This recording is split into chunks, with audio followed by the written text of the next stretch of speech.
Mga idol, saludo ako sa operator nito mga idol, no? Tweet na tweet talagang ginawa niya mga idol. Ayan. So, pansinin natin mga idol, ang unang hukay niya mga idol, kaliwa at kanan mga idol. Ganyan diskarte mga idol, medyo mabagal yan, onti yan mga idol. Pero goods na diskarte yan mga idol. Mayroon din naman na operator na gitna lagi ang tirada yung mga idol. Yun, mabilis talaga yun mga idol, ang ganyan na diskarte mga idol. At ito mga idol, kailangan marunong ka tumingin sa istaka. Ayan, dahil ito, harap at likod may istaka at kailangan mo dagdagan ng istaka sa harap para naging tatlo yung istaka. Yung dalawa naman yung tingnan mo lagi at yun ang sundan mo mga idol. Pag ikaw ay baguhan pa, practicing pa at wala kang experience dito sa paggumawa ng drainage mga idol, sigurado yan, baluktot yan mga idol. Lalo na pag mataasan na drainage, no? Kung maiksi lang, okay lang yon.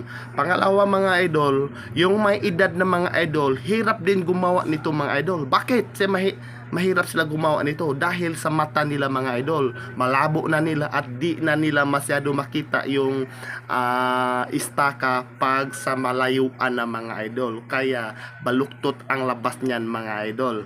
Ayan, pero pag ikaw ay matanda na, tapos malinaw naman yung paningin mo, ayan, sigurado yan mga idol, tuwid na tuwid pa rin mga idol. Tama ang mga sinabi niyo mga idol, nakadepende na lang sa kasanayan sa trabaho natin. Kahit ako mga idol, hindi ako sanay sa ibang mga trabaho. Ayan, tulad ng Bible, hindi ako marunong yung mga idol. Sabi ako ng totoo dahil dami kasi nag-comment na ako daw madaldal, ganon, ganon, ganon.